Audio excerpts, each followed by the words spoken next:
castelo forte é o nosso Deus. Irmãos, nós vamos abrir as escrituras no Salmos 23. Hoje a gente teve aqui a presença das crianças lendo os Salmos 23, a Mayra dando um recado rapidinho sobre a história de Golias, a Sandra orando aqui com os pais, orando em favor das crianças. E agora eu quero fazer uma exposição aqui do Salmo de número 23. Salmos muito conhecidos de todos nós, né? Aqueles salmos que, na hora da dificuldade, na hora da dor, na hora daquele momento que a gente precisa de uma palavra, é um salmos que sempre vem à nossa mente. Salmos 23, Salmos 46, né? Outros salmos aí que são aquele bálsamo para a nossa alma, né? Então, diz assim os salmos: o Senhor é meu pastor e nada me faltará. Ele me faz repousar em pastos verdejantes. Leva-me para junto das águas de descanso, refrigera minha alma. Guia-me pelas veredas da justiça por amor do seu nome. Ainda que eu ande pelo vale da sombra da morte, não temerei mal nenhum, porque tu estás comigo. O teu bordão e o teu cajado me consolam. Preparas-me uma mesa na presença dos meus adversários, unges minha cabeça com óleo, o meu cálice transborda. Bondade e misericórdia certamente me seguirão todos os dias da minha vida, e habitarei na casa do Senhor para todo o sempre. Então está aí o Salmo de número 23. Vamos orar mais uma vez? Senhor Deus, nosso Pai, fala ao nosso coração. A palavra é tua, a glória é tua, a honra é tua. Tal qual Paulo, nós podemos dizer que o teu poder se aperfeiçoa na nossa fraqueza. Ó Deus, nós podemos dizer que a tua graça nos basta, porque não for a tua graça, nós não somos absolutamente nada. Por isso pedimos, ó Deus, a tua intervenção, o teu cuidado, e agora fala ao nosso coração mediante a exposição da tua palavra, em nome de Jesus. Amém. Amém. Então, Deus como supremo pastor, Salmo de número 23. O Salmos 23 é parte de um conjunto de livros que somam um total de 5, e eles são denominados de saltérios, né? Saltérios. É notável o fato de que um salmo escrito há quase 3.000 anos ainda seja compreensível, e ele soa tão bem à nossa alma, tão bem ao nosso coração, que cai como um óleo fresco, como um bálsamo para a mente, para as emoções, para a espiritualidade de cada um de nós. É um salmo tremendo. 3.000 anos que ele foi escrito.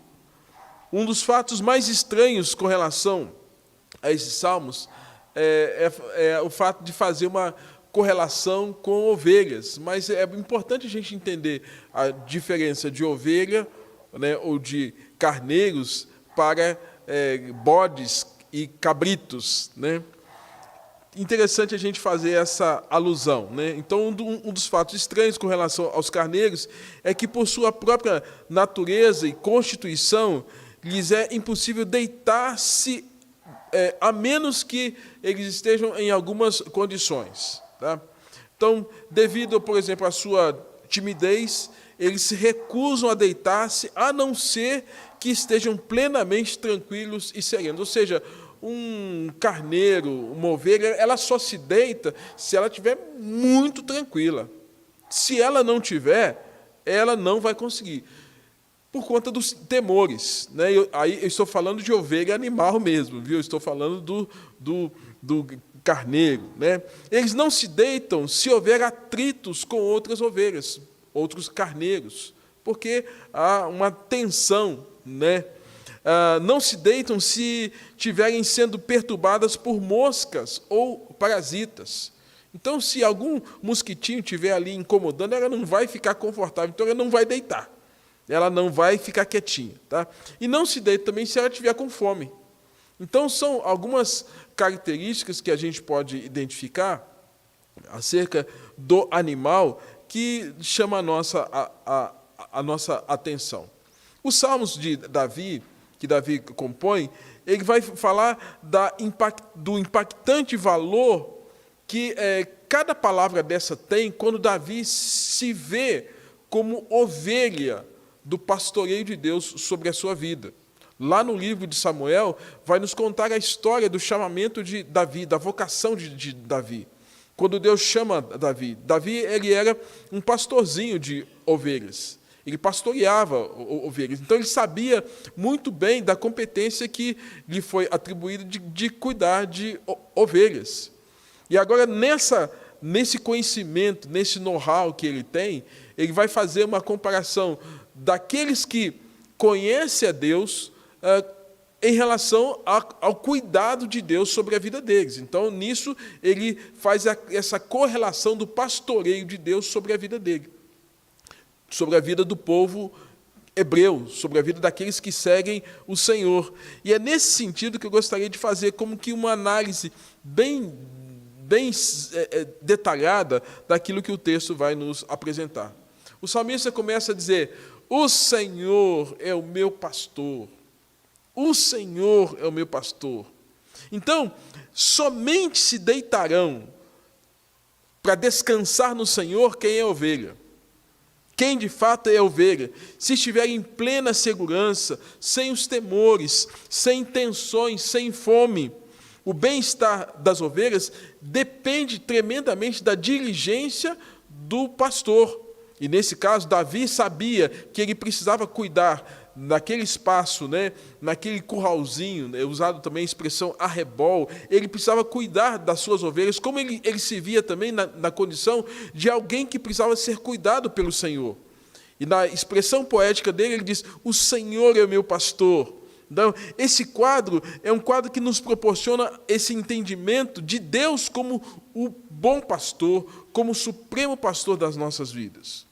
O pastor, ele proporciona as condições adequadas para que as ovelhas se deitem. Um rebanho inquieto não dá lucro. Um rebanho inquieto é um rebanho que não se reproduz. Um rebanho inquieto, ele tem as suas tensões e os seus conflitos. E Davi sabia muito bem o quanto ele precisava que o Senhor cuidasse dele ou do povo de Israel como esse rebanho. Animais amedrontados, que se assustam facilmente, eles ficam estressados com muita facilidade. Um coelho, por exemplo, poderia estressar tremendamente um rebanho como um todo. Uma ovelha assustada, e quando ela se assustava, ela disparava a correr, gastando energia desnecessariamente. Nós não podemos ser ovelhas assustados por qualquer circunstância. O rebanho fica exposto a esses momentos. E aí Davi vai nos apresentar: o Senhor é meu pastor, o Senhor é meu pastor. E aí ele completa a frase dizendo: e nada me faltará. O que esse supremo pastor vai trazer como bênção para a vida dessas ovelhas? O que o supremo pastor vem trazer sobre a vida de cada um de nós nos dias de hoje? O que esse supremo pastor realiza na vida daqueles que se deixam ser pastoreados, se deixam ser cuidados por ele, Deus, o supremo pastor? Quando ele fala assim: o Senhor é meu pastor, e nada me faltará. O que Davi quer nos mostrar? Que havia uma provisão completa. E essa provisão completa está relacionada a um relacionamento de dependência de Deus. Então, quando ele diz: o Senhor é meu pastor e nada me faltará, ele quer mostrar o quanto esse pastor vai cuidar desse rebanho, o quanto esse pastor vai cuidar dessa ovelha, e em absoluto nada há de faltar por conta do cuidado, da providência desse pastor sobre a vida das suas ovelhas. Como ovelhas, nenhum recurso vem de nós mesmos, nenhum recurso vem de você, vem de mim. Como ovelhas desse rebanho de Deus espalhado por toda a terra, daqueles que nasceram de novo, que nasceram da água e do Espírito e são convertidos, nós somos essas ovelhas que nós estamos desprovidos de qualquer benefício, e não for a graça de Deus, o favor de Deus, a compaixão de Deus, nós não damos conta de lidar nem com a nossa própria existência. É por isso que Davi vai dizer assim: o Senhor é meu pastor e nada me faltará. Não nos falta o fôlego de vida, não nos falta o pão, não nos falta o teto, não nos falta a roupa, não nos falta a saúde, não nos falta o cuidado espiritual, não nos falta o consolo do Espírito Santo de Deus. É nesse sentido que esse Supremo Pastor, ele cuida de cada um de nós, porque a natureza do pastor é uma natureza que é encharcado da graça, da compaixão, da benevolência. E a natureza desse pastor é uma natureza também provisional. O pastor é a fonte de provisão para aqueles que o conhecem e dele dependem. É a fonte de toda a provisão. A provisão é o próprio pastor. Se nós pudermos entender isso de maneira bem clara, o próprio Deus é aquele que nos sustenta, a ponto de, tal qual falei na semana passada, quando Paulo fala assim, a tua graça me basta, e o Salmo 63 fala assim, a tua graça é melhor que a vida. Ele está dizendo, olha, o Senhor me sustém, a tua própria natureza me sustenta. Então, esse pastor é um pastor provisional, porque nele está inserido esse cuidado paternal, essa atenção. O Senhor é tudo aquilo que a ovelha precisa. O pastor é tudo para a ovelha, a despeito das bênçãos que ainda estão por vir. É por isso que Davi fala com muita firmeza. E aí nós podemos dizer, o Senhor é meu pastor, o Senhor é meu pastor, e nada me faltará. Naquele momento histórico, irmãos, que Davi compôs esses salmos, o salmista ele experimentava um presente da provisão e da segurança que Deus lhe proporcionou. Sabemos que Davi foi um homem de muitas lutas e muitos enfrentamentos. Davi é esse homem que tem problemas no ambiente da sua família, Absalão, Judá. É um homem que tem conflitos com seu sogro, Saul. Davi é um homem que passa por muitas traições, tem uma amizade profunda com Jonatas, mas Davi ele passa por muitos reveses, e tão somente ele precisava desse cuidado de Deus diante desses reveses que a vida lhe impôs. Ele não escolheu aquilo, mas aquilo veio sobre ele, como nós também não escolhemos os nossos problemas. Se você pudesse, você falaria, eu não queria ter passado por essa dificuldade na minha vida. Mas Davi é esse que, a despeito desses momentos de enfrentamento, em que ele vê as dificuldades, as lutas, as perdas, as tensões, a despeito disso, o olhar dele estava centrado em Deus, a tal ponto de dizer, é o Senhor que cuida de mim. É o Senhor que é o meu pastor. Esse pastor que é providencial, ele também estabelece essa providência completa, que é fruto das necessidades e não dos nossos caprichos. Deus sabe quais são as nossas necessidades. E Deus sabe quais são as coisas supérfluas que nós inadvertidamente apresentamos diante dele em oração. Quando Tiago fala assim, pedi e pedis mal, para vos esbanjar nos vossos próprios prazeres. Tiago vai dar essa dica para nós. E Deus sabe quais são os nossos pedidos, que são pedidos infantis, que são pedidos inadequados. Mas Ele sabe também quais são cada necessidade de cada um de nós. É por isso que, quando Davi fala assim, o Senhor é meu pastor e nada me faltará, porque Davi sabe quais são as suas necessidades. Ele sabe Deus sabe quais são as necessidades de Davi, quais são as necessidades do rebanho, quais são as necessidades da ovelha. Esse pastor provisional, que traz uma provisão completa, que é fruto do caráter amoroso desse bom pastor. O bom pastor atende às necessidades porque ele é bom, porque a sua misericórdia dura para sempre, porque ele é fiel, porque ele é amoroso. É isso que nos ensina a palavra do Senhor. Deus é o pastor que tranquiliza o seu rebanho como nosso bom pastor. E o próprio Jesus, no Novo Testamento, em João capítulo 10, verso 11, ele vai dizer assim para nós, eu sou o bom pastor, e o bom pastor dá vida pelas ovelhas. Interessante isso, né? E nós sabemos que quem assiste aí National Geographic ou algum desses canais, onde você tem toda essa vida animal, Animal Planet, né? Eu gosto muito desses canais de assistir. A gente vê esse contexto de espaço aberto. Eu tive a oportunidade de ir na África e ver como os leões ali, eles estão prontos para atacar a sua presa. E o leão, como o rei da selva, não tem animal que possa enfrentá-lo. Mas ele está sempre à espreita daquele animal que está mais fraco, que está mais fragilizado. A Bíblia fala que o diabo, ele ruge como um leão tentando nos devorar. E a Bíblia fala do diabo como esse tentador e como esse opositor, que vem para destruir, para estraçalhar. Nessa fome voraz do leão, ele não mede esforços para matar a presa, principalmente no seu pescoço, na sua jugular, destruindo e depois fazendo dela alimento para si mesmo. Irmãos, a Bíblia, quando fala do diabo, vai falar do diabo que ele é esse devorador, é esse animal feroz, e que muitas vezes nós estamos expostos a essa agressividade desse animal feroz.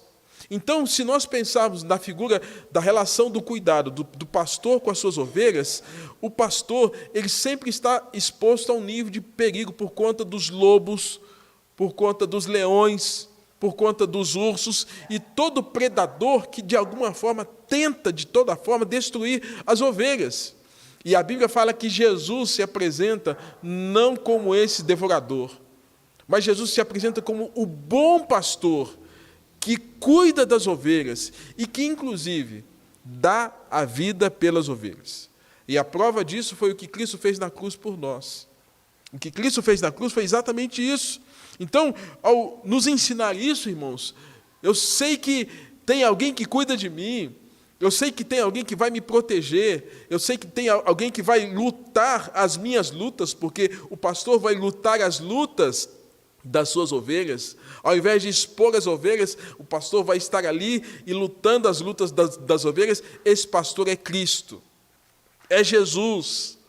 Então, não há na vida cristã como nós desprezarmos o cuidado desse pastor, porque vão é o socorro do homem. Salmos nos ensina isso. Vão é o socorro do homem. Vão é o socorro de toda organização humana, porque nenhuma organização e nenhum homem fez aquilo que tão somente Cristo fez por nós, de morrer na cruz, defender, ir ali por nossa causa e trazer vida por nós, que é o que Jesus Cristo vai falar em João 10, 11. Eu sou o bom pastor e o bom pastor dá vida pelas suas ovelhas. Ele é esse bom pastor que dá vida por nós. É simplesmente isso. Ele cuida de nós. Ele cuida de cada um de nós. Então, em meio às desventuras que nos vêm, Ele, Cristo, o bom pastor, está ali. E essa certeza não muda. Quando Jesus fala assim conosco, eis que estou convosco todos os dias até a consumação dos séculos. Quando o salmista ele encerra no Salmo de número 23, ele encerra dizendo, bondade e misericórdia certamente me seguirão todos os dias. E habitarei na casa, na presença do Senhor para todo sempre. A palavra do Senhor. Então, Deus é esse supremo pastor que cuida de nós. Irmãos, hoje nós estamos vivendo tempos em que há muitos que trazem para si e arrogam a si mesmos como os salvadores da pátria, como se fossem grandes messias. Não há outro Messias, não há outro ungido, senão o Senhor Jesus Cristo. E ele nos advertiu em Mateus capítulo 24, acerca dos falsos mestres, dos falsos apóstolos e dos falsos cristos. Então, não se deixe levar por falsos pastores, por falsos profetas, por falsos mestres, e muitos desses que têm se levantado, eles arrogam para si a esse poder salvífico, Mas a Bíblia vai contrária a tudo isso, porque a Bíblia nos apresenta Jesus como o supremo pastor, e ele se apresenta a nós no livro de João. Ele fala: eu sou o caminho, eu sou a verdade e a vida. Ninguém vem ao Pai senão por mim. Eu sou a ressurreição e a vida. Ele é esse pastor que nos ensina que quando nós estamos com sede e recorremos a Ele, Ele tem a água, Ele tem o pão, Ele tem o alimento, porque Ele é o supremo pastor das nossas vidas. Deus é o pastor que também, segundo, alivia as nossas tensões, alivia as nossas rivalidades, as nossas disputas. A segunda fonte de temor do qual o ovelheiro tem que livrar o rebanho é a tensão e a rivalidade. Disputa dentro do próprio rebanho. Em todas as sociedades de animais, existe uma ordem de dominação no seio de um grupo de animais. Não sei se você já viu, como eu citei há pouco, a questão desses documentários dos animais desses países da África, onde se tem o macho alfa, onde aquele leão ele tem que destruir os leõezinhos que não são da estirpe dele, que não são da linhagem dele. E aí a gente tem também em outros grupos animais o mesmo comportamento, esse macho alfa que às vezes quer destruir. Mas tem essas tensões. E eu estava lendo antes, ao preparar esse texto, e achei interessante porque diz assim: em um galinheiro, quando tem uma tensão, isso é chamado de ordem da bicada. Quando num galinheiro, as galinhas as aves começam a bicar umas às outras. No meio do gado bovino é a ordem da chifrada.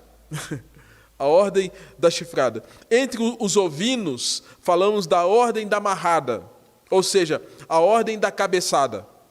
Então, onde um ovino começa a dar cabeçada um no outro. Aí que entra algo interessante.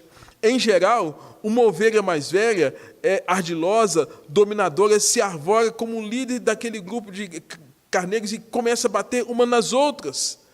Ela mantém a sua posição de prestígio com as marradas, com as cabeçadas, expulsando as outras fêmeas e outros cordeiros. Irmãos, aí vem a figura do pastor. O pastor ele tem que estar ali. Davi tinha que estar ali para cuidar disso, para evitar isso, né?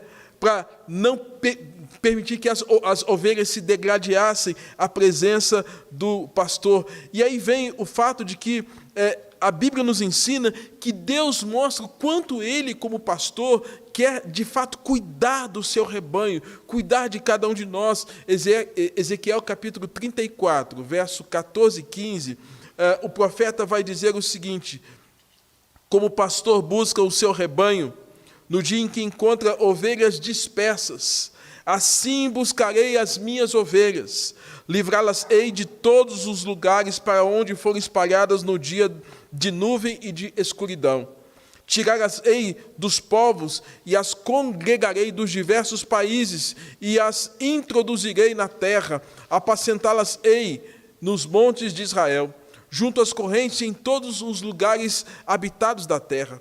Apacentá-las-ei de bons pastos. Olha, Deus dizendo por meio do profeta: eu vou apacentar o meu povo, eu vou apacentar com bons pastos. E fala ainda: e nos altos montes de Israel será sua pastagem. Deitar-se-ão ali em boa pastagem e terão pastos bons os montes de Israel. E o próprio Deus diz por meio do profeta Ezequiel, capítulo 34, 14 e 15: eu mesmo apacentarei as minhas ovelhas e as farei repousar, diz o Senhor. A perdida buscarei, a desgarrada tornarei a trazer, a quebrada ligarei, e a enferma fortalecerei, mas a gorda e a forte destruirei, apacentá-las-ei com justiça. Irmãos, isso aqui é algo precioso, porque nós que cremos na soberania de Deus, nós que cremos num Deus que governa tudo e todos, Ele tem o tempo e o momento certo, até como foi orado aqui pela irmã Sandra, foi citado por ela, no fato de Deus estar cuidando daqueles que estão desgarrados. E a Bíblia vai nos ensinar exatamente isso, que Deus é aquele que diz a sua palavra, que a perdida eu vou buscar. Ovelha perdida. Ele vai buscar. Ele pode usar as nossas vidas para pregar a palavra, como eu creio que quando você escuta uma palavra do Evangelho, pura e genuína, é o Evangelho que está chegando no seu coração, e Deus está buscando você por meio da pregação do Evangelho, porque a fé vem pelo ouvir e ouvir a palavra do Senhor. E eu tenho ouvido que nesses dias de pandemia, há muitos crentes afastados que estão assustados com isso tudo, e agora estão desejosos de voltar à igreja, voltar à comunhão com Cristo, porque estavam como essas ovelhas perdidas. A desgarrada, ele traria de volta. Ovelha se desgarra por conta de distrações. Muitas coisas certamente distraíram muitas pessoas ao longo desse tempo. Talvez os prazeres, talvez a preguiça, talvez os conflitos. Algumas coisas distraíram as pessoas de forma que o rebanho caminhou para um lado e talvez essa ovelha desgarrada, ela se extraviou. A culpa de quem foi? Muitas vezes a gente culpa a igreja. Mas, amados, quem ama o Senhor Jesus, quem ama o Senhor Jesus sabe que nós lidamos com uma igreja imperfeita, mas uma igreja que se curva diante de um Deus que é perfeito. Por isso que nós lutamos contra o pecado, nós somos aqui uma igreja militante, um rebanho que está lutando contra o pecado, não é perfeito, mas um rebanho que luta contra o pecado. Mas, ao mesmo tempo, nós somos desafiados a pregar a palavra do Senhor e a dizer que, para aquele que está no mundo desgarrado, que é a graça do Senhor que nos basta, é essa graça que, dia a dia, nos fortalece em nossas fraquezas, para que nós possamos viver a vida de Deus. E aí, certamente sermos instrumentos para alcançar essas ovelhas desgarradas. Há muitas ovelhas desgarradas que Deus está dizendo, olha, eu vou trazer você de volta. Eu já dei um testemunho aqui de um irmão meu que faleceu em março desse ano. Ele viveu como uma ovelha desgarrada por mais de 25 anos.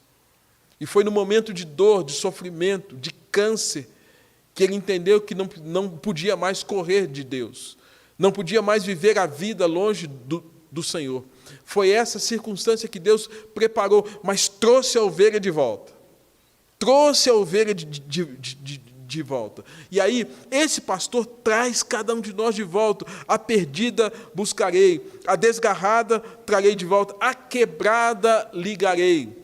Porque há ovelhas quebradas. E ovelhas quebradas são vidas que estão, de alguma forma, destruídas, machucadas.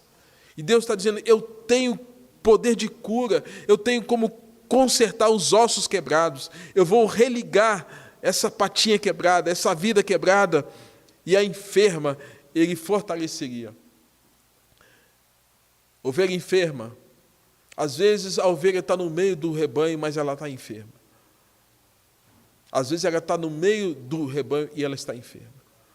É por isso, irmãos, que nós temos que pensar o seguinte, que Deus vê além das nossas aparências. Muitas pessoas enfermas espiritualmente falando. E essas pessoas enfermas, do ponto de vista da espiritualidade, são como essas ovelhas doentes. Muitas vezes nós mascaramos, ocultamos, não revelamos as nossas imperfeições, não revelamos que nós estamos precisando de ajuda, e quando isso acontece, queridos, nós nos distanciamos do Senhor. E aí tem essa palavra profética, essa palavra do Senhor, dizendo que a perdida ele buscaria, a desgarrada ele traria de volta, a quebrada ele ligaria, a enferma ele fortaleceria. E aí diz assim, quanto a vós outros, ó ovelhas minhas, assim diz o Senhor, eis que julgarei entre ovelhas e ovelhas, entre carneiros e bodes. Deus, o supremo pastor. Então, a presença do pastor, que é Deus, é suficiente para que as rivalidades sejam removidas, para que as enfermidades sejam removidas, para que os desgarrados sejam trazidos de volta, os quebrados sejam restaurados, a enferma seja curada. É esse Supremo Pastor que faz isso. Os Salmos descrevem, irmãos, momentos difíceis e perigosos para as ovelhas, como quando ele diz: ainda que eu ande pelo vale da sombra da morte, não temerei mal nenhum, porque tu estás comigo. A tua vara e o teu cajado me consolam.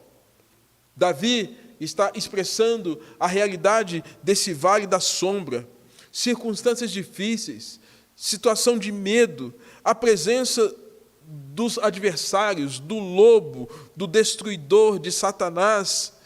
Então, como base no Salmos 23, nós precisamos entender que nós estamos numa peregrinação, nós estamos numa caminhada, e a figura aqui é de um rebanho que está sendo conduzido, e esse que conduz o rebanho é o Senhor nosso Deus, é o Senhor Jesus. Então, o Salmos 23, ele foi descrito por Davi, que antes de conduzir o povo de Israel como rei, conduzia um rebanho de ovelhas como um simples pastor. O pastoreio das ovelhas era uma atividade comum no meio do povo hebreu. Davi conhecia muito bem o trabalho de um pastor. Sua tarefa, conduzir o rebanho a um pasto, de um pasto para outro, a fim de providenciar alimento para todas as ovelhas. Eu confesso que nesses dias que nós estamos vivendo de pandemia, eu tenho sofrido, porque confesso assim que eu amo a Igreja de Cristo. E a Bíblia nos ensina que Cristo morreu por cada um daqueles os quais confessam o nome do Senhor Jesus. E essa pandemia fez com que esse isolamento social acontecesse. E alguns irmãos têm tido o privilégio, e nós temos que louvar a Deus por conta disso, que tem uma internet em casa, eles têm um celular, têm um computador, eles têm um notebook, e podem acessar os cultos e ver o que está acontecendo. Mas ainda há uma exclusão digital, a tal ponto que tem pessoas que certamente, desde praticamente o mês de março, não sabem o que está acontecendo nem na dinâmica das nossas igrejas. Não estou falando só da nossa igreja, mas de outras igrejas. Não tem tido o privilégio que a gente tem tido de ouvir uma palavra e de sermos alimentados e fortalecidos espiritualmente. Mas é gente pela qual Cristo morreu, derramou o seu sangue, é ovelha do pastoreio de Cristo e precisa de alimento.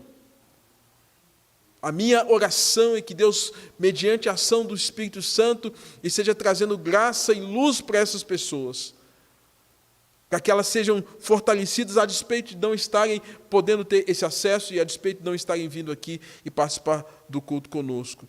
Davi sabia desses momentos difíceis, os quais ele precisava pastorear e cuidar do rebanho. Ele sabia dos perigos que as ovelhas haveriam de enfrentar. Ele sabia disso tudo. Mas também que era o seu dever proteger as ovelhas dos perigos dos animais ferozes. À procura de verdes pastos, as ovelhas tinham que caminhar sob a liderança do bom pastor que é Cristo. E nessa caminhada era necessário passar por caminhos pedregosos, subir montanhas e também descer por meio de vales sombrios. Mas essa era a função do pastor. A região de Israel era uma região geograficamente acidentada, muitas montanhas, muitos vales escuros.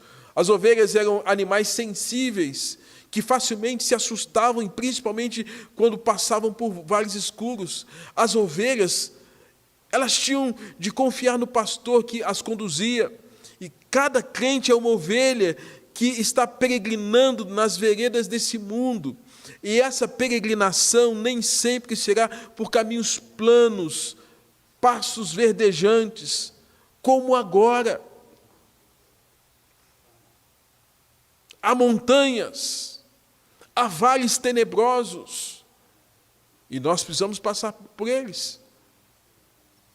A ovelha solitária estava exposta ao perigo de morte, ser atacada. Pensa nessa questão.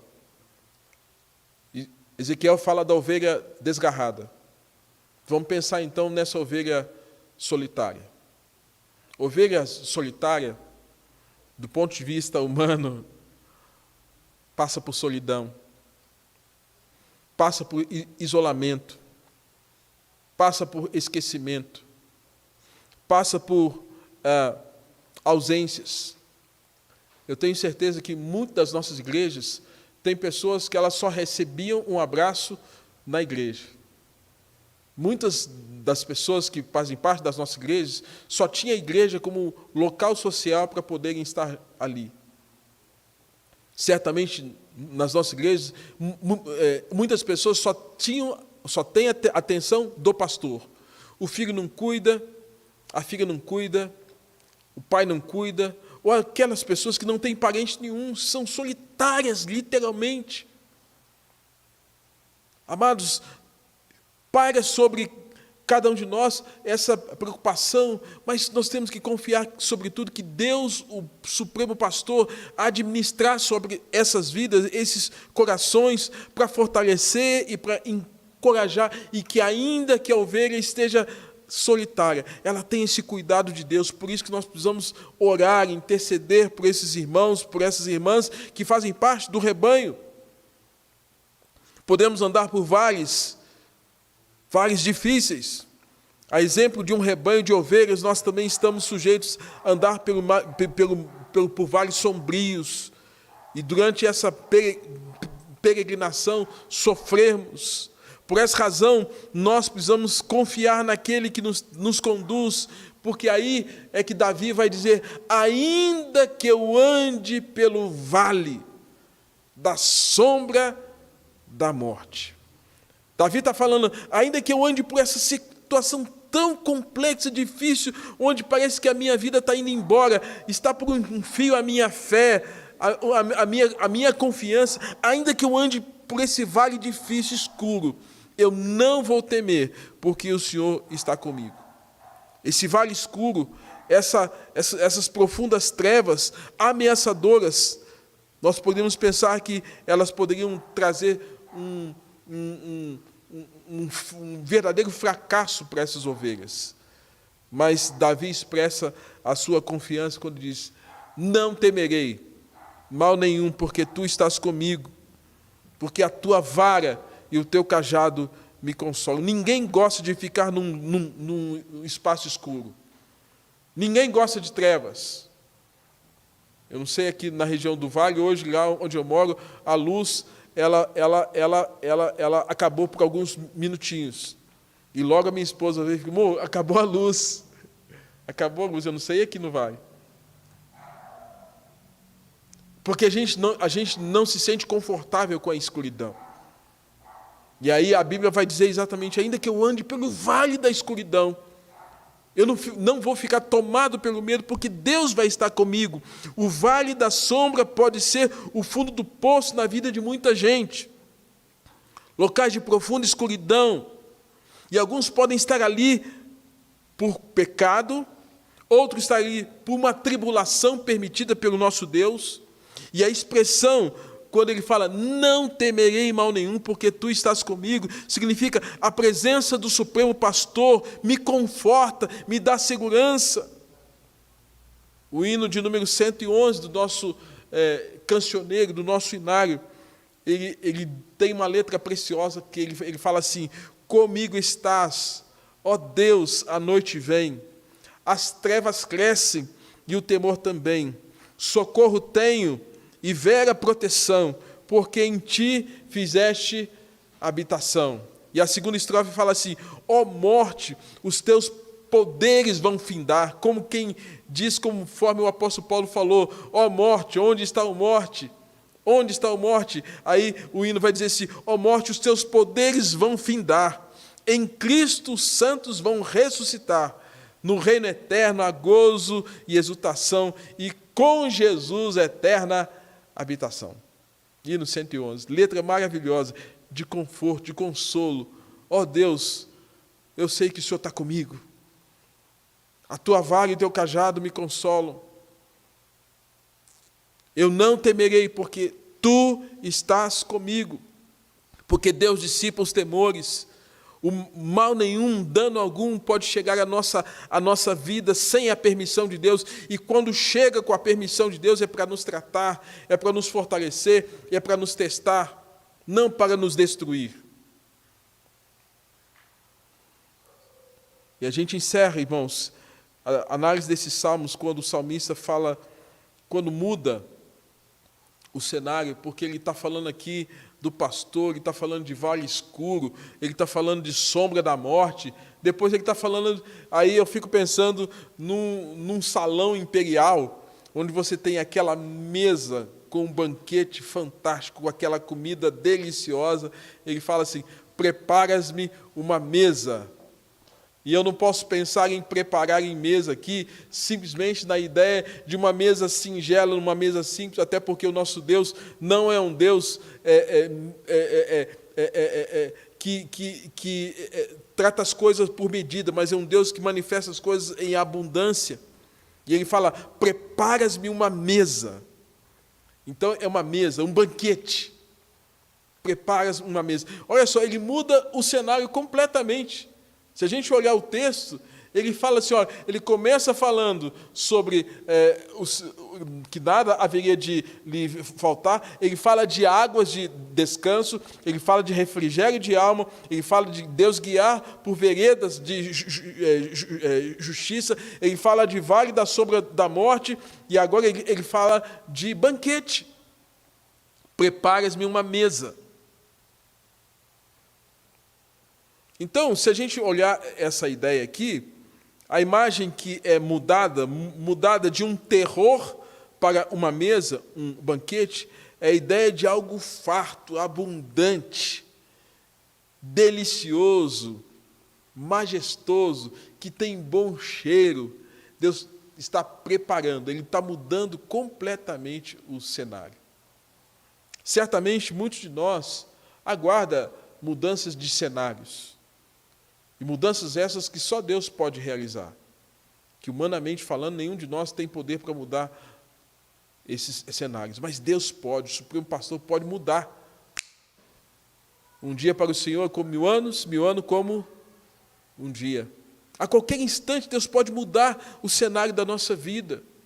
Tanto para nos testar, quanto para nos permitir viver um deleite, uma bênção, um momento especial, um momento de sublime, um momento de honra, porque enquanto você está no vale da sombra da morte, você está sendo testado, está sendo provado, passando por tempos difíceis, mas quando você vai para a mesa, você vai para um lugar de honra, um lugar de deleite, um lugar onde está tudo limpinho, está tudo ajustado, está tudo certo, e que a comida é boa, que a luz é boa, que o espaço é bom, que os assentos são bons, que está tudo perfeito, e que ali você está sendo servido com um grande banquete. A Bíblia nos ensina isso, irmãos.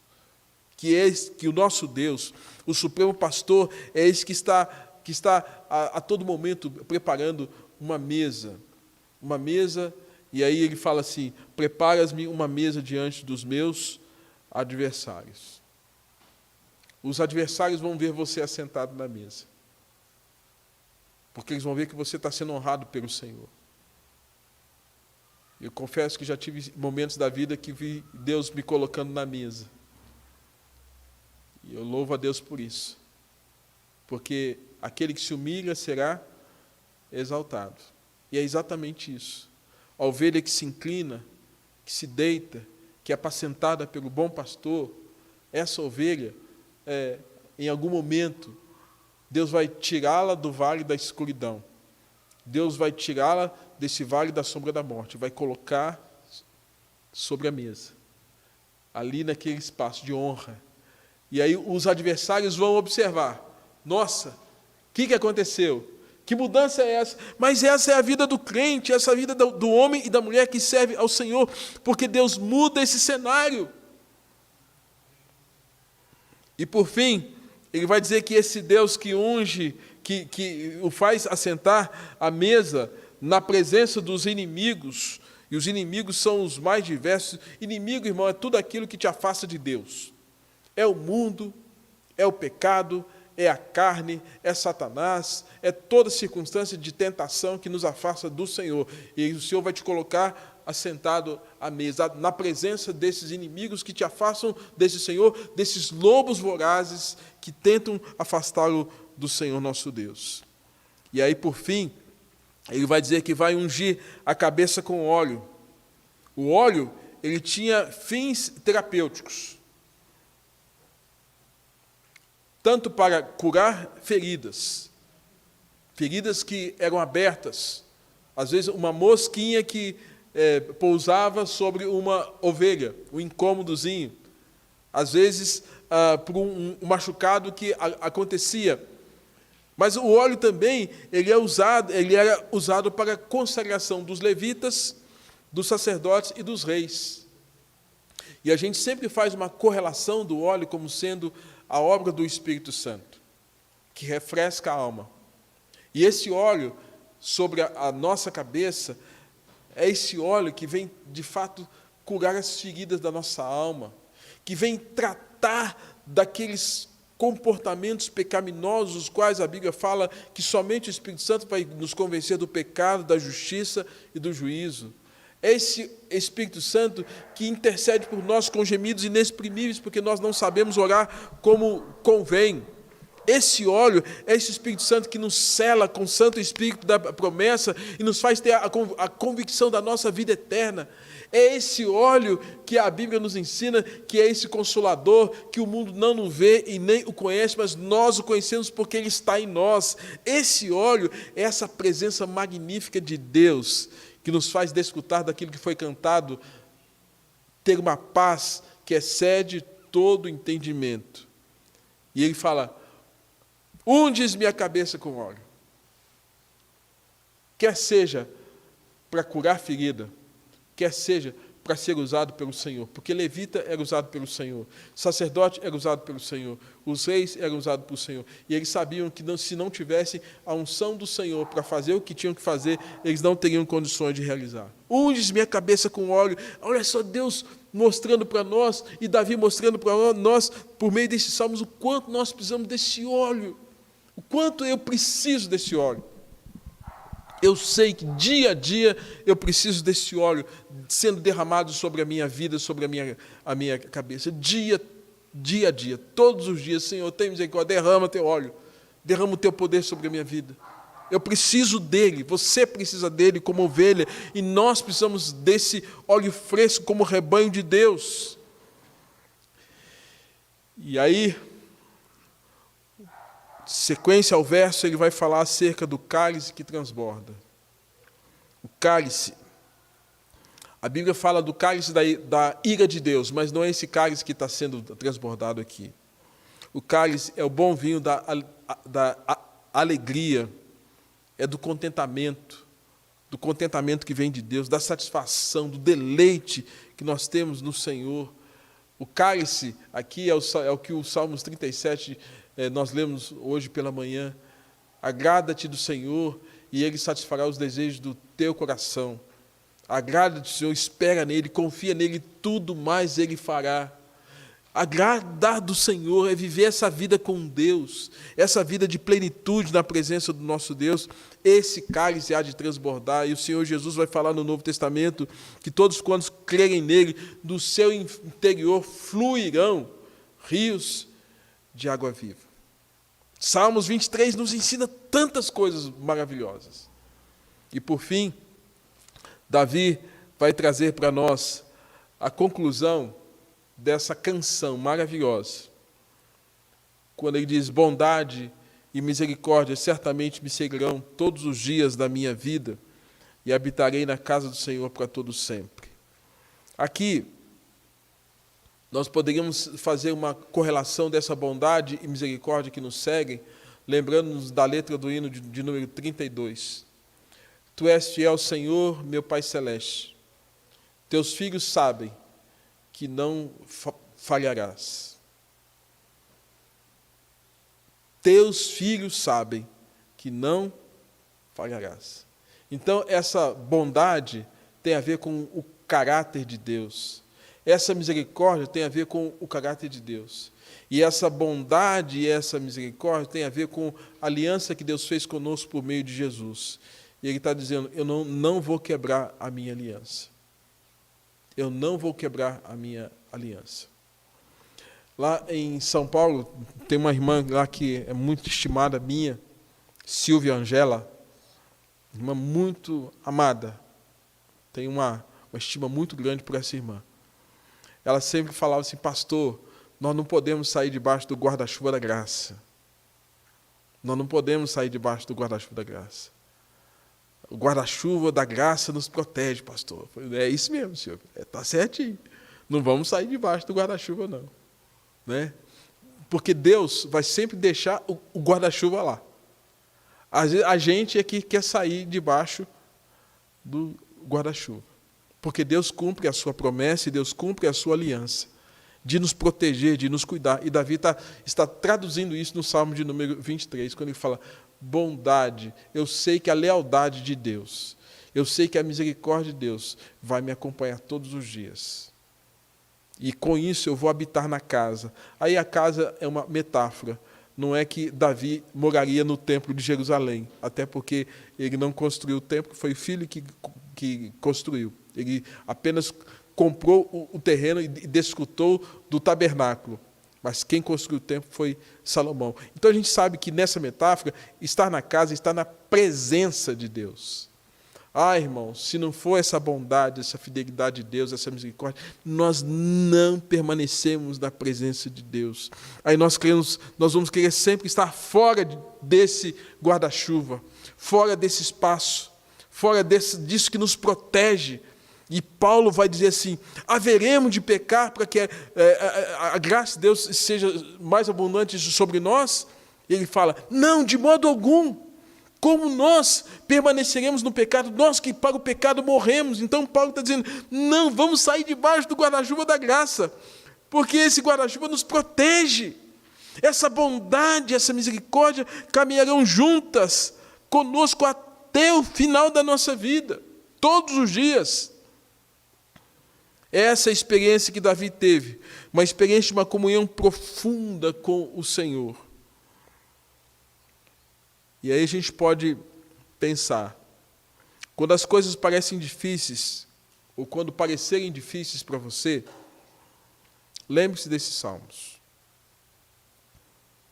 Quando as coisas parecerem sem saída, lembre-se desses salmos. Não é para ficar como um patuá, como se fosse um mantra. A ideia não é essa, é você lembrar do poder da palavra que Davi é usado por Deus, inspirado pelo Senhor para compor e para descrever aquilo que esses salmos traz para nós. E aí você ter essa confiança de que nos momentos difíceis você possa dizer, o Senhor é meu pastor, nada me faltará. Ele me faz repousar em pastos verdejantes. Leva-me para junto das águas de descanso. Refrigera a minha alma. E guia-me pelas veredas da justiça por amor do seu nome. E ainda que eu ande pelo vale da sombra da morte, eu não temerei mal nenhum, porque tu estás comigo, a tua vara e o teu cajado me consolam. Preparas uma mesa na presença dos meus adversários. Unges-me, Senhor, a cabeça com óleo, meu cálice transborda. E bondade e misericórdia certamente me seguirão todos os dias, e habitarei na casa do Senhor para todo sempre. Que você possa ser abençoado nesta noite, mas que você possa, onde você estiver, na sua casa, no seu carro, com o seu celular, com a sua família, dizer, Senhor, o Senhor é o meu pastor. E tomara a Deus que você consiga dizer, Senhor, o seu pastor é o pastor da minha casa, da minha família. Nós somos o teu rebanho, nós somos o rebanho do seu pastoreio. E aí você vai entender o Salmo de número 100. Celebrai com júbilo ao Senhor todas as terras. Servi ao Senhor com alegria. Apresentai-vos diante dele com cântico. Somos o seu povo. Somos o rebanho do seu pastoreio, do Supremo Pastor, que é o nosso Deus, que é o nosso Senhor Jesus Cristo. Que Deus assim nos abençoe. Vamos orar, agradecendo a Deus por esse momento e rogando que o Senhor, mediante a ação do seu Espírito Santo, trabalhe no nosso coração a palavra pregada. Pai Santo, te louvamos, ó Deus, por esse momento tão especial que temos, ó Deus, para glorificar o Senhor, para exaltar o Senhor. Ó Deus, abençoa, Senhor, em nome de Jesus, as nossas vidas, para que possamos te adorar, te bendizer e realmente dizer que o Senhor é o nosso pastor e nada há de nos faltar. Abençoe cada ovelha que faz parte do rebanho do Senhor aqui do Vale. Ó Deus, o nosso coração se entristece porque alguns irmãos não têm tido a oportunidade de terem a ministração da Tua palavra. Que o Senhor possa abençoá-los, ó Pai, em nome de Jesus, para que eles sejam ricamente, ó Deus, fortalecidos a despeito desse momento doloroso que nós estamos passando. Ó Deus, as ovelhas desgarradas, traz de volta. As ovelhas, ó Deus, perdidas, que o Senhor as encontre. As ovelhas, ó Deus, feridas, Pai Santo, que o Senhor cure, ó Deus, e aquelas que estão quebradas, que o Senhor restaure em nome de Jesus. E que todas elas, junto conosco, possamos, ó Deus, estar dizendo que o Senhor é o nosso pastor e nada há de nos faltar. Ó Deus, assim nós oramos e nós agradecemos em nome de Jesus. Amém. Amém.